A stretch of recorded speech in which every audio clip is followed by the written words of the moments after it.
Have you ever watched someone chase a dream so big, so impossible, that the entire world told them it was out of reach?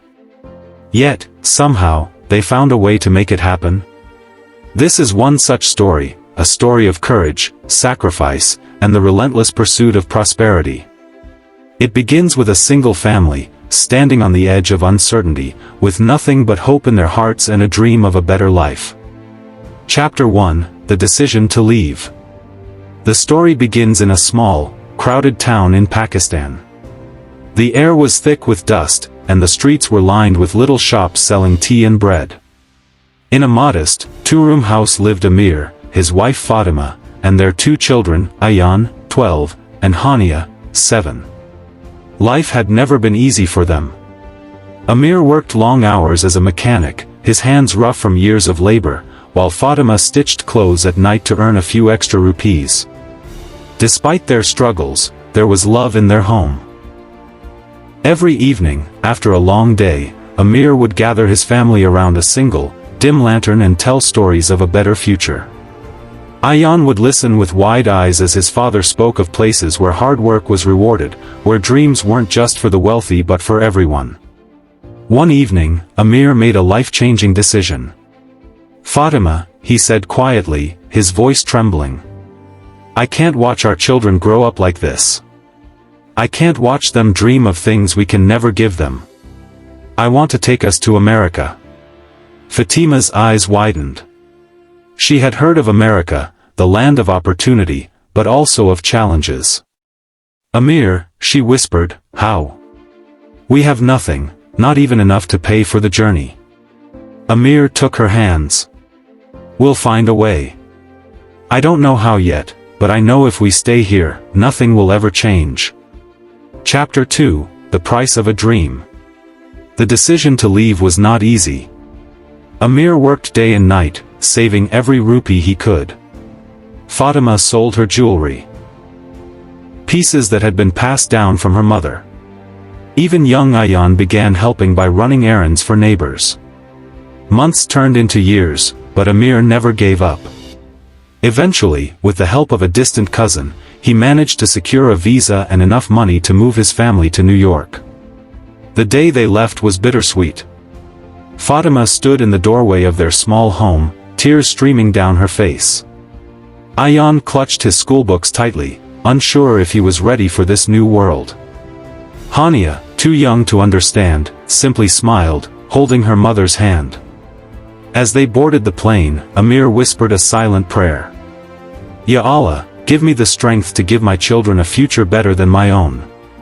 Chapter 3: A Harsh Beginning in America.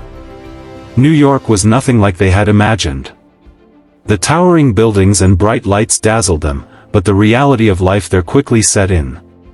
They arrived with almost no money. Amir took the first job he could find, washing dishes in a small restaurant. Fatima worked as a cleaner in offices late at night. They rented a tiny, one-bedroom apartment in a rundown part of Queens. Language became a barrier. Amir, who had been respected in his hometown, now struggled to communicate even the simplest things in English. People often dismissed him or treated him like he didn't matter. But Amir kept working. Every night, when he came home with sore hands and aching feet, he looked at his children sleeping peacefully and told himself, "This is why I'm here."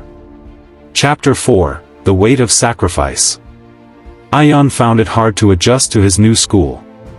He was bullied for his accent, his worn-out clothes, and the lunch his mother packed, homemade chapatis instead of sandwiches. One day, he came home crying. "Baba, why are we here? I don't belong here," he said, his voice breaking. Amir knelt down, placing his hands on Ayan's shoulders.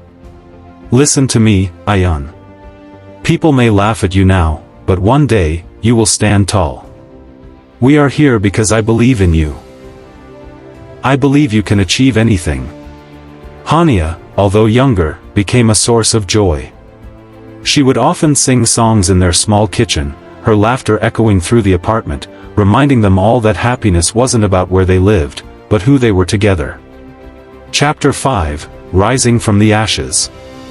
Years passed, and Amir never stopped working. He learned English at night, practicing with a worn-out dictionary. Slowly, he moved from washing dishes to fixing machines at a local garage, and eventually, he started his own small repair shop. Fatima too found her path. With her sewing skills, she began designing traditional dresses and selling them online. Her work caught attention, and soon, she was running a home-based boutique. But the true transformation came through Ayaan.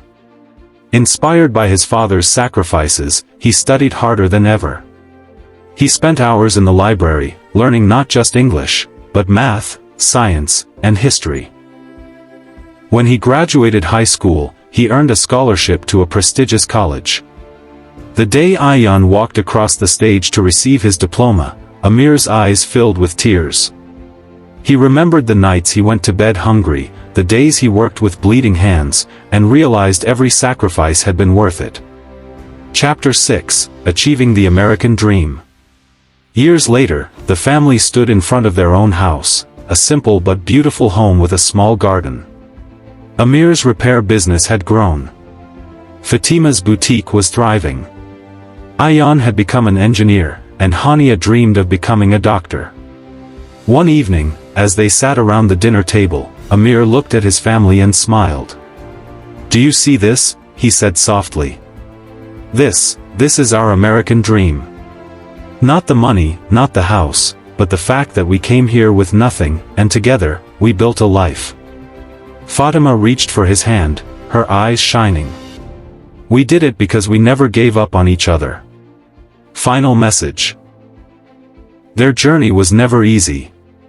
It was filled with nights of doubt, days of struggle, and moments of despair. But in the end, they discovered that prosperity isn't just about wealth, it's about resilience, family, and faith.